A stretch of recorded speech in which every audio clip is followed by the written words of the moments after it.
मराठ्यांचा एल्गार अंबड येथे झाला होता, म्हणून आम्ही सभा घेतली. कालची एल्गार सभा ही ऐतिहासिक सभा झाली. हिंगोली येथे ही एल्गार होणार. सरकारला इशारा देणार की जर आरक्षणाला धक्का बसला तर सत्ता बदल होईल. होता जीवा म्हणून वाचला शिवा. या जीवाच्या पिढ्या उद्ध्वस्त होत चालल्या आहेत. EWS हे घटना दुरुस्ती करून आरक्षण मिळालेलं आहे. सगळ्या नेत्यांनी आणि पक्षांनी ओबीसीतून आरक्षण मिळणार नाही असे सांगितले आहे. दंगल घडवायची असती तर भुजबळ साहेब शांत बसले नसते. कुणामुळे दंगल होते हे संपूर्ण राज्याने पाहिले आहे. कालचा मेळावा हा पक्षांचे चपला सोडून ओबीसीसाठी मेळावा होता.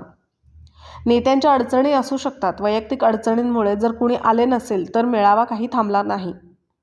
जी दलित बांधवांना वागणूक दिली जाते तीच वागणूक कुणबीला दिली जाते. लग्नात वेगळं जेवायला बसवतात.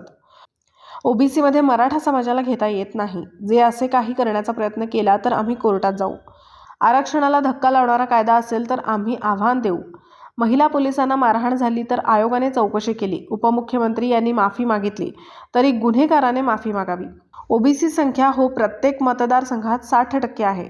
जर भुजबळला मराठे पडणार तर आम्ही त्यांचे 160 पाडू. त्यांनी ओबीसी नेत्यांना पडण्याचं बोलू नका. ओबीसी नेत्यांचा भविष्यात पक्ष होऊ शकतो. फुले विकत घेतले होते म्हणून माळी समाज हा स्वागताला गेला. बॅनर फाडणे हे किरकोळ आणि क्षुल्लक गोष्टी काही समाज कंटक करत असतात. गावबंदीचे बॅनर हटवावेत. मनोज जरांगे यांच्या मागे ताकद असल्याशिवाय हे मोठं होऊ शकत नाही. काही दिवसानंतर कळेल की जरांगे यांचे बोलावते धनी कोण आहेत. दंगलीमागील मास्टरमाइंड समोर यायला हवा. धनगर समाजाला आरक्षण घ्यायचं आणि तुम्ही त्यांच्याकडून बोलायचं ही जरांगे यांची भूमिका आहे. संभाजीराजे यांनी मराठा आरक्षणासाठी चळवळ सुरू केली आहे. संभाजीराजे यांनी कधी ओबीसीत घालावे अशी मागणी केली नाही. संभाजीराजे यांना विनंती, तुम्ही गादीचे वारसदार आहेत. भाजपने पंकजा मुंडे यांना का नाही पाठवला हा भाजपचा प्रश्न. पंकजा मुंडे यांना न पाठवता इतर भाजप नेत्यांना पाठवले. पंकजा मुंडे यांना सभेला का नाही पाठवले हे भाजपला विचारा. कोयता हा वंजारी समाजाचे जगायचे साधन, काठी हा धनगर समाजाचे साधन. धनगर समाजाचा प्रश्न की तुम्ही धनगर समाजाचा धनगर उल्लेख आढळला नाही. जी दलित बांधवांना वागणूक दिली जाते तीच वागणूक कुणबीला दिली जाते. लग्नात वेगळं जेवायला बसवतात. ओबीसीमध्ये मराठा समाजाला घेता येत नाही. जे असे काही करण्याचा प्रयत्न केला तर आम्ही कोर्टात जाऊ. आरक्षणाला धक्का लावणारा कायदा असेल तर आम्ही आव्हान देऊ. 2-4 जण आहेत ते बाकी कोणी नाही आमच्या विरोधात. आता कालचा एल्गार काय दोघांचा नव्हता ना. कालचा सभेचा एल्गार जो आहे तो लाखोंचा जनसमुदाय आलाच ना काय, त्यामुळे त्याला उत्तर कालच्या सभेने दिलेलं आहे. पण जरांगे पाटलांच्या स्वागताला माळी समाज सुद्धा गेलेला आहे. पण दाव्यानं सांगतायत की ओबीसी आमच्या मागे आहे. हे त्यांची फुलं विकत घेतली होती म्हणून ते माळी समाज. म्हणजे मग भाजपनं फसवणूक केली तुमची असं म्हणायचं. यापूर्वीच आम्ही म्हणलेलं आहे की देवेंद्र फडणवीसांनी पहिल्या कॅबिनेटमध्ये आरक्षण देतो म्हणून सांगितलं आहे. आम्हाला सत्तेत बसवा. पहिल्या कॅबिनेट आरक्षण गेलो, शेकडो कॅबिनेट संपल्या, 5 वर्षाची टर्म सगळ्या कॅबिनेट संपल्या. आता दुसऱ्या सरकारच्या टर्म आल्या सगळ्या, तिच्या कॅबिनेट झालेल्या आहेत. पण कुठल्याही कॅबिनेटमध्ये धनगर समाजाचा आरक्षणाचा ध सुद्धा जो आहे तो काढलेला नाही. स्वतः मोदी त्या ठिकाणी येऊन या ठिकाणी सोलापूरला असेल, सांगलीला असेल त्या ठिकाणी धनगर समाजाचं आरक्षण हे दिलं जाईल अशा प्रकारे त्यांनी आम्हाला आश्वासित केलं होतं. परंतु आता 10 वर्ष झाली त्यांनी सुद्धा धनगर समाजाचं दर सुद्धा काढलं नाही. त्यामुळं आमचा आक्षेप आहेच. तेव्हा असं आहे की हे बॅनर फाडणे, बॅनर लावणे हे सगळं जे करणे ना ह्या किरकोळ आणि क्षुल्लक गोष्टी आहेत काय. आणि हे कुणाचं बॅनर कोण फाडत आहे आणि त्याच्यामुळं कसा काय सामाजिक तणाव निर्माण होईल अशा प्रकारे काही समाजघटना करत असतात ते. त्यामुळं काल भुजबळ साहेबांनी स्वतः आवाहन केलेलं आहे की हे जे गावबंदीचे काय बॅनर लागलेले आहेत, बाकी काय असे जे तणाव निर्माण होणारे बॅनर आहेत हे बॅनर ताबडतोब हटवावेत अशा प्रकारची मागणी काल स्वतः आमच्या एल्गार सभेने केलेली आहे. ऑपरेशन घ्यायचं नाही सुचलं का त्यावेळेस सगळ्यात मराठी का घेतलेलं आहे ना. नाही बोललेले त्यांना घेतलेलं आहे. नाही बोलायला भुजबळांच्या अध्यक्षतेखाली त्यावेळी ओबीसीसाठी मंत्रिमंडळ उपसमिती नेमली होती. ती आता मंत्रिमंडळ उपसमिती सुद्धा रद्द झालेली आहे. फक्त मराठा समाजासाठीच मंत्रिमंडळ उपसमिती आहे. चंद्रकांतदादा पाटलांनी त्यावेळी जी आकडेवारी जाहीर केली ती मंत्रिमंडळ उपसमितीची आकडेवारी आहे. तुम्ही सहमत आहात? हे पण असं आहे की त्या दिवशी जे झालं जे भुजबळ साहेबांच्या कानावर आलं त्याची भुजबळ साहेबांनी चौकशी करण्याची मागणी केलेली आहे. महिला आयोगानं चौकशी करण्याची मागणी केलेली आहे. ती चौकशी होऊ द्या ना. त्या चौकशीमध्ये दूध का दूध पाणी का पाणी होईल ना. कुणी कुणाला हात लावलं, कुणी आधी मारहाण केली, कोण जखमी झाले, त्यात कोण जबाबदार आहे हे महाराष्ट्रापुढे येणं आवश्यक आहे. म्हणून आम्ही सुद्धा त्या अहवालाची वाट बघतोय. फडणवीसांनी माफी मागितली पण किंवा सरकार म्हणून त्यांनी ती माफी मागितली असेल, पण माफी मागितली म्हणजे गुन्हेगाराचा गुन्हा माफ झाला असं होत नाही ना. जे गुन्हेगार आहेत या याच्यामध्ये या दंगलीमध्ये जाळपोळ केली, सगळी यंत्रणा वेठीच धरली, ते गुन्हेगारांना शिक्षा झालीच पाहिजे ना. बघा हा सरकारचा निर्णय आहे. त्यामुळे ते एकता शिंदे साहेबांचा असं मी म्हणणार नाही. तो निर्णय सगळ्या सरकारने, त्यात सगळे मंत्री त्या जबाबदाऱ्या सगळेच जबाबदार त्यामध्ये, आणि कुणीही निर्णय घेतला असेल तर तो निर्णय अयोग्य आहे. आणि निजामाच्या नोंदी तुम्ही शोधताय. आता निजामाच्या आम्ही मान्य केलं 5,000, 6,000, 11,000, आता लाखोच्या संख्येनं नोंदी तुम्ही म्हणाले की आता सगळ्या महाराष्ट्रात नोंदी शोधायला तुम्ही. मग निजामाच्या काळामध्ये धनगरांच्या नोंदी ST मध्ये आहे, धोबी SC मध्ये आहे, बंजारा त्या ठिकाणी आहे, विमुक्त त्या ठिकाणी SC ST मध्ये आहेत. मग त्यांच्या नोंदी तुम्ही काय हे करत नाही. भटके त्या ठिकाणी ST मध्ये आहेत, मग त्या नोंदी तुम्ही का तपासत नाही. जी शिंदे समिती तुम्ही नेमताय तशी एखादी शेंडगी समिती तुम्ही नेमा ना. मग बघा काय होते ते. वरचे अध्यक्ष जे आहेत ना ते मराठा नेमलेले आहेत. माझा आक्षेप आहे की जे राणे समिती नेमली मराठा अध्यक्ष, त्यानंतर म्हसे आयोग नेमला अध्यक्ष मराठा, गायकवाड आयोग नेमला मराठा, एवढंच काय योगायोग म्हणा काय माहीत नाही, पण ज्या जजने निर्णय दिला हायकोर्टमध्ये तो योगायोगानं तो मराठा निघाला. आता जी शिंदे समिती नेमलेली आहे ते शिंदे पण मराठा. न्यायाधीशांवरच संशय. जे न्यायाधीश मग भोसले कमिटी जी कमिटी नेमली 3 रिटायर्ड हायकोर्ट जज नेमत आहेत ते सगळे मराठा. का त्यात तुम्हाला एखादा OBC किंवा बाहेरचा कोणी दिसत नाही का. मग जर तुम्ही हे मराठा समाजाला सर्वेक्षण करण्यासाठी हे करण्यासाठी नोंदी शोधण्यासाठी जर मराठाच तुम्ही नेमणार असाल, मग आमच्यासाठी तुम्ही काना शेंडगे वगैरे हे सगळे बाकी बहुजन समाजातले दुसरे आहेत ना हायकोर्ट जे रिटायर झालेले आहेत ना ते तुम्हाला सापडत नाहीत का. त्याला नेमा तुम्ही. भुजबळ साहेब का ओबीसी नेत्यांना असा एक प्रश्न उपस्थित आम्ही सगळ्या पक्षाचे नेते सगळे होते, भाजपचे होते, त्याचप्रमाणे राष्ट्रवादीचे होते, सगळ्या पक्षाचे त्या ठिकाणी होते. त्यामुळे आम्हाला कुठल्या पक्षाची अडचण नाही आहे. उलट आम्ही आता हिंगोलीच्या मेळाव्यामध्ये आम्ही नाना पटोलेंना आम्ही बोलवलेलं आहे. आम्ही त्या ठिकाणी भाजपचे बावनकुळे जे आहेत प्रदेशाध्यक्ष OBCचे नेते आहेत, ते पण OBC समाजाचे आहेत, त्यांना आम्ही त्या ठिकाणी बोललो आहे. त्यामुळे आम्ही कुठला पक्षाचा नेता आहे म्हणून त्याला आम्ही हे केलं असं नाही आहे. तर पक्षांचे डोळे बाहेर ठेवून तुम्ही OBCच्या हितासाठी कल्याणासाठी या ठिकाणी सगळ्यांनी यावं असं आमचं आव्हान आहे सगळ्यांनी. पाटलांच्या मागे कोणी हो, राज ठाकरेंच्या मताशी मी पूर्णपणे सहमत आहे.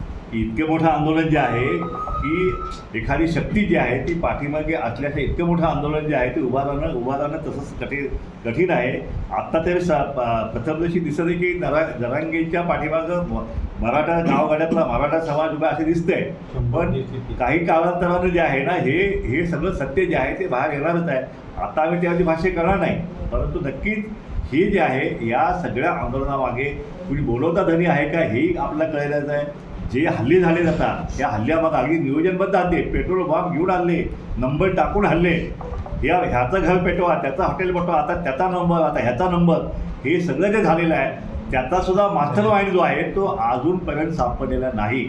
माझी विनंती आहे सरकारला, मागणी आहे सरकारकडं की या दंगलीमागचा मास्टर माइंड जो आहे तो ताबडतोब शोधून काढून महाराष्ट्रापुढं तो चेहरा जो आहे तो आलाच पाहिजे. पंतप्रधान जरांगेंचा पाठिंबा आहे. पाठिंबा आहे. आणि तुम्ही कसला पाठिंबा आहे. आंदोलन आरक्षणाच्या आंदोलनाला त्यांचं पाठिंबा. म्हणणं आहे दोघांचं दुःख सारखं आहे तर आपण तेव्हा धनगर समाजाचा STच्या आरक्षणाला ज्यांनी पाठिंबा दिलेला आहे आम्ही त्याचं स्वागत केलेलं आहे. परंतु जरांगे पाटलांचं जे काय आता OBCमध्ये आता धनगर समाज आहे, आता सध्या धनगर समाज जो आहे तो OBCमध्ये आहे. NTमध्ये जे आरक्षण धनगर समाज आलं आहे ते OBCमधलं आहे. आज त्यांना राजकीय आरक्षण धनगर समाज आलं आहे ते OBCमधलं आहे. त्यामुळे एकीकडं धनगर समाजाच्या STच्या आरक्षणाला पाठिंबा द्यायचा आणि दुसरीकडे धनगरांचं आरक्षण जे OBCमध्ये आहे त्याच्यामध्ये शिरगाव करायचा, कुटुंबीचे दाखले घेऊन जे आहे या भूमिकेला आमचा विरोध आहे. तुम्ही अशा घरासाठी भांडताय जे घर सोडण्यासाठी तुम्ही संघर्ष करताय. तो लढा आमचा पूर्वीपासून आहे, 70 वर्षापासून लढा आहे. पण जे घर तुम्हाला सोडायचंच आहे तरी त्या घरासाठी मुळीच नाही सोडायचा मुळीचा असा विषय नाही आमचा. आमचं हे बघा असं आहे की एखादा समाज जो भटका समाज आहे तो स्वतःच्या पोटाची खळगी भरण्यासाठी सगळ्या रानावनात भटकतोय. त्याला सगळ्या यंत्रणेनं त्याला एस टी हे केलेलं आहे. फक्त एका हिंदी बाबूने जे आहे ते धनगरचं धनगर ड केलं.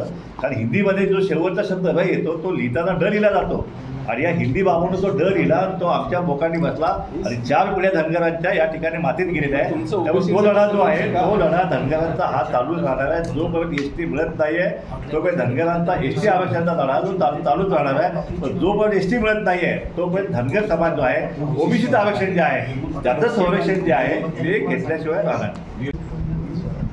दंगली कुणी घडवली आतापर्यंत, कुणामुळे दंगल झालेले आहे, कशामुळे झालेले आहेत, त्या दंगलीत कुणाची घरे पेटवलेली आहे, कुणाचे हॉटेल जाळलेले आहेत, हे सगळं महाराष्ट्रानं पाहिलेलं आहे.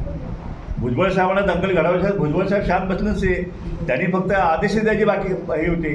अजूनसुद्धा त्यांनी काल पण त्याच्या भाषणात सांगितले की शांततेनं उत्तर आपण देऊया, आक्रमकता कुणी दाखवायची नाही. जे काय आंदोलनं आमची शांततेनं लोकशाहीच्या मार्गानं आमचे आंदोलनं असतील, भुजबळ साहेब असं कुठलंही वक्तव्य जे केलेलं आहे. उलट ही उग्र आंदोलनं जे आहेत या महाराष्ट्रामध्ये पेटवा पेटवीचं आंदोलन जे आहे ते मराठा समाजाकडून झालेलं आहे. आता जी आंदोलन चाललेली आहेत मराठा समाजाची ती ओबीसीवर अन्याय करणारी आंदोलन आहे आणि म्हणून ओबीसीचा विरोध आहे.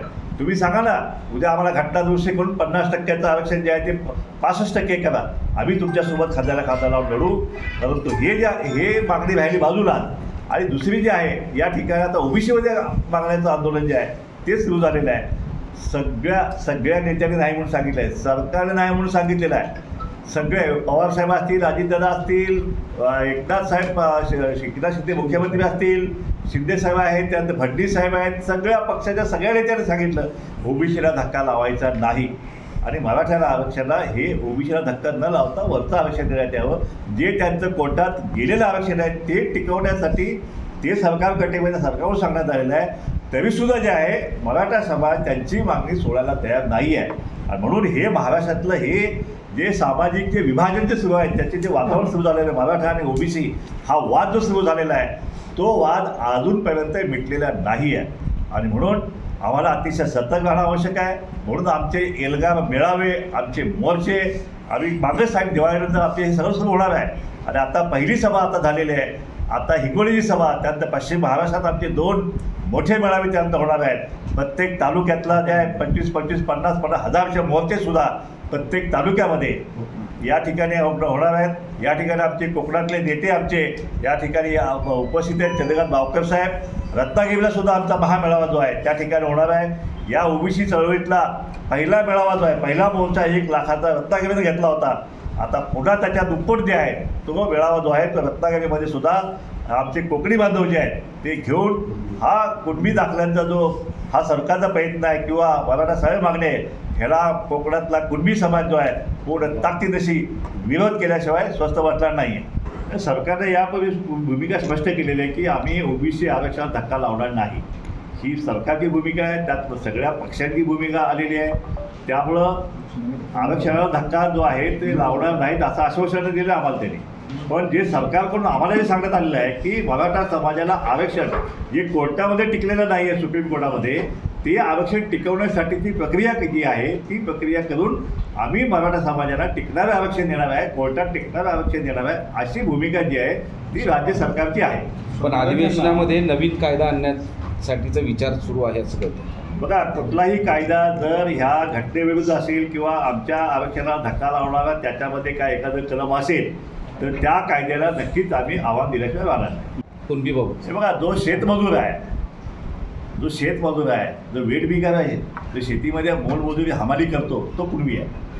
कुणबी हा शेतीचा मालक नाही आहे, हा शेतातला मजूर आहे आणि त्याला तो मागास आहे, त्याला हिणवलं जातं. लग्नामध्ये त्याला बाजूला त्याची पंगत बाजूला बसवली जाते. म्हणजे जी दलित बांधवांना जी ट्रीटमेंट दिली जाते ती कुणब्यांना दिली जाते. आणि म्हणून नारायणाने आणि आपण कदवांची जर आपण बघितलं असेल की आम्हाला कुणबी हे आम्हाला ह्या 96 कोळी मराठ्यांना मुळीच मान्य नाही आहे हे त्यांचे नेतेच म्हणत आहेत. बरं, याच मुद्द्यावर याच पॉईंटवर जर तुम्ही विदर्भ, पश्चिम महाराष्ट्र आणि उत्तर महाराष्ट्रात जी कुणबी झालेली आहेत ज्यांच्याकडे शेती आहेत मग त्यांची शेती त्यांना नको आहे का? ती कुणबी नाहीत का? मग आता हे कुणबी जे दाखले शोधतायत ना त्यामध्ये आता मारवाड्यांचे पण सर, निघाले. तुम्ही असं म्हणालात की ज्यांच्या नावावर शेती आहे असं नाही, जे शेतमजूर आहेत ते कुणबी आहेत असं तुमचं म्हणणं आहे, पण विदर्भ, कोकण, पश्चिम महाराष्ट्रात नावावर शेती असून सुद्धा कुणबी आहे. मागासवर्ग ठरला पाहिजे ते कुणबी असला तरी नाही, त्यांच्या पॉईंटवरच म्हणतो सर, म्हणजे ते जर सामाजिकदृष्ट्या मागासलेपण जे आहे, सामाजिकदृष्ट्या मागासलेपण जोपर्यंत मराठा समाज सिद्ध करत नाही,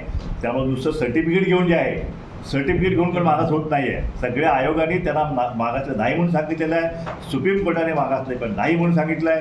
त्यामुळे 50% आतमध्ये कुणबीचे दाखले घेऊन मराठा समाजाला प्रवेश करता येणार नाही, ओबीसीमध्ये जाता येणार नाही. त्यांना घ्यायचं असेल तर वरचं द्यावं. जर असं काही त्यांनी प्रयत्न केला तर आम्ही कोर्टामध्ये प्रत्येक GRला जो आहे तो आम्ही कोर्टामध्ये आव्हान दिल्याशिवाय थांबणार नाही. धनगरांची मागणीचा हा प्रश्न वेगळा आहे, त्यांना त्या प्रवर्गात टाका असं मुळीच म्हणायचं नाही. धनगर समाजाची मागणी काय आहे की आम्ही यापूर्वीपासून अगदी ब्रिटिश काळापासून अगदी निजामाच्या काळापासून आम्ही STमध्ये आहोत. फक्त या स्वतंत्र भारतामध्ये जी यादी निघाली शेड्यूल ट्राईबची त्यामध्ये 36 नंबरला धनगरच्या ऐवजी धनगर ड शब्द झाला गेला. आणि हा धनगर नावाचा जमात या देशामध्ये कुठंच अस्तित्वात नाही आहे.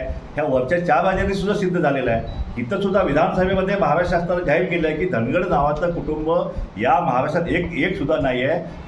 उत्तरेतल्या 4 राज्यांनी निर्णय घेतलेला आहे की धनगर म्हणजे धनगर आहे आणि त्यांना सवलती चालू केलेल्या आहेत, शेड्यूल ट्राईब सवलत चालू केले आहे. मग महाराष्ट्र सरकार हा शब्द का स्वीकारत नाही आहे, हा धनगरांचा प्रश्न आहे. आम्हाला कुठल्या वर्गात जायचं नाही आहे. त्याच धर्तीवर कुणबीचाही विषय आहे.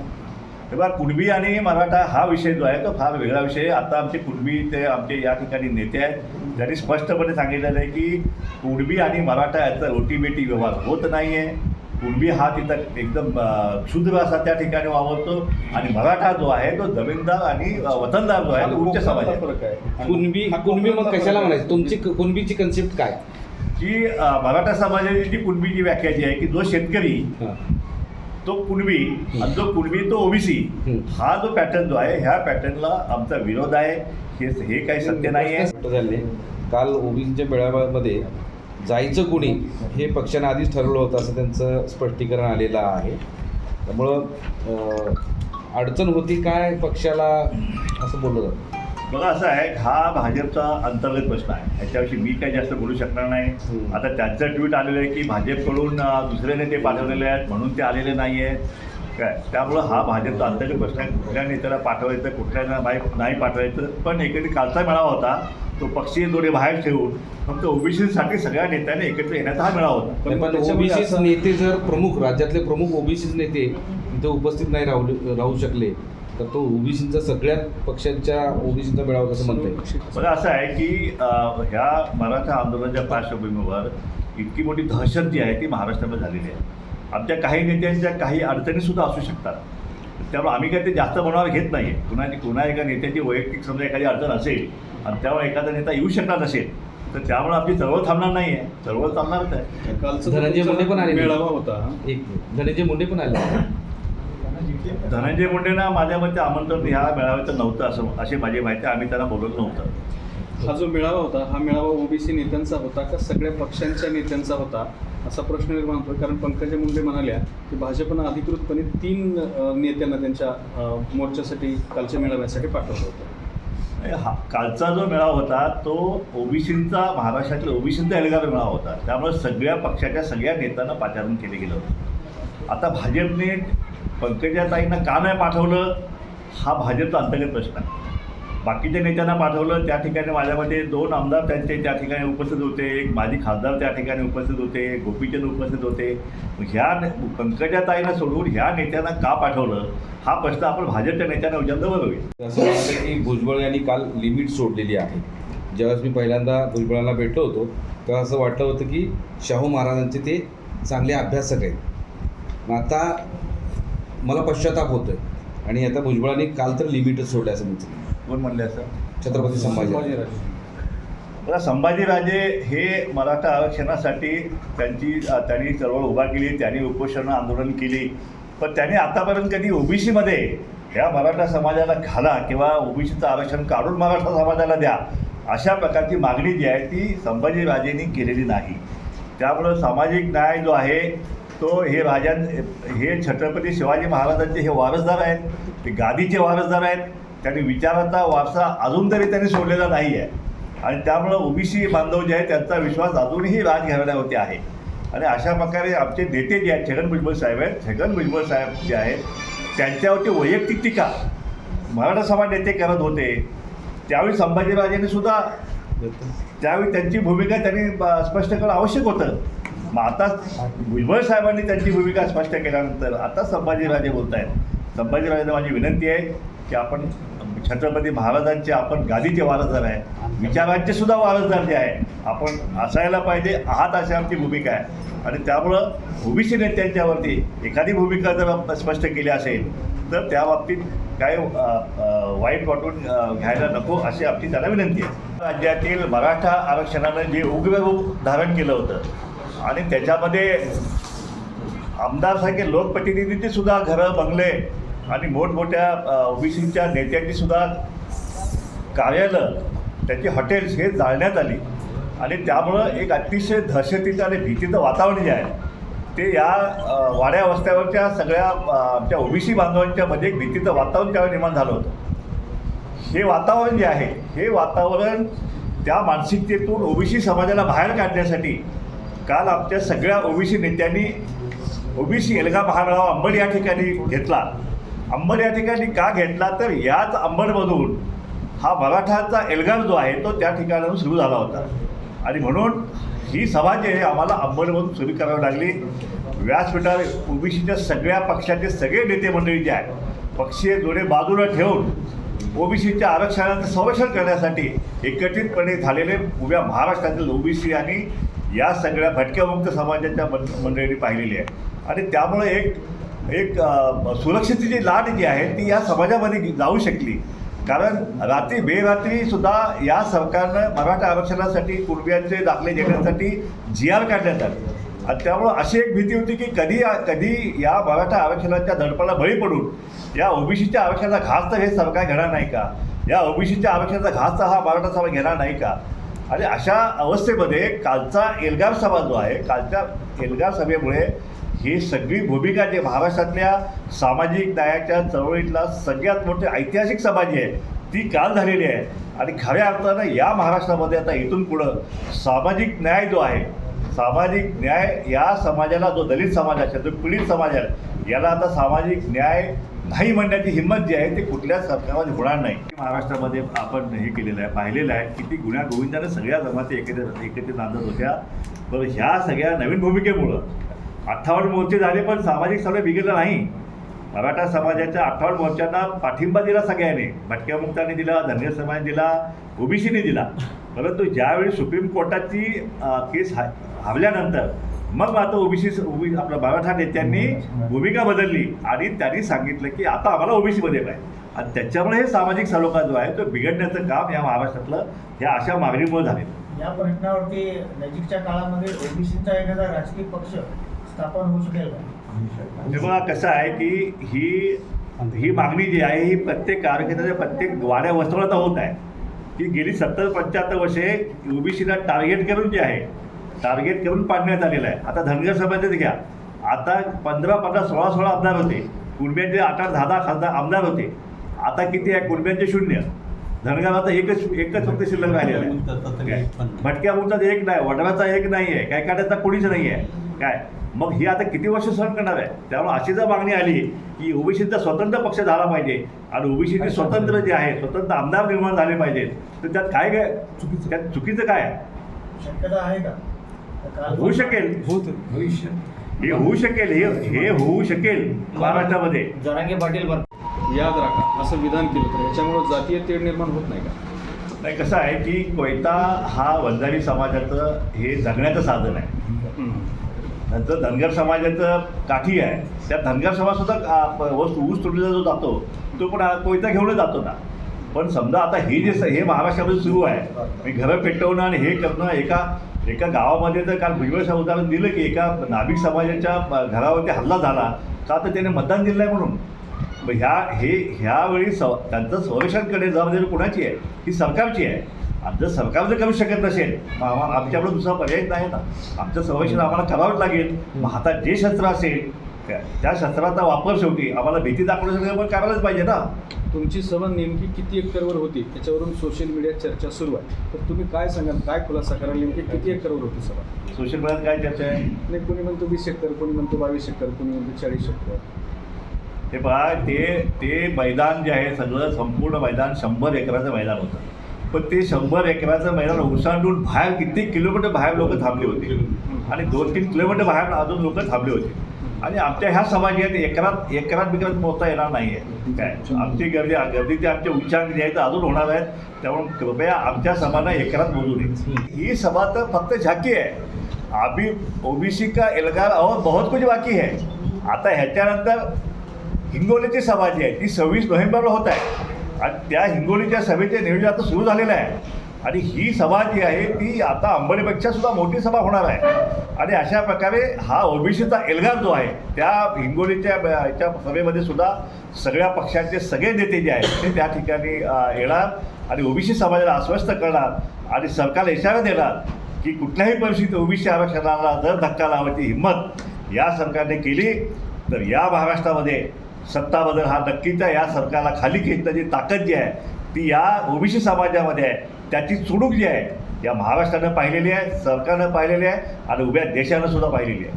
आणि म्हणून या एल्गार मेळाव्याच्या माध्यमातून आम्ही हा ओबीसीच्या आरक्षणाचं संरक्षण, जातीनिहाय जनगणना, ओबीसीचा निधी जो आहे तो निधीसुद्धा या ठिकाणी काल भुजबळ साहेबांनी सांगितलं की हजारो कोटींचा निधी मराठा समाज मानवासाठी दिला.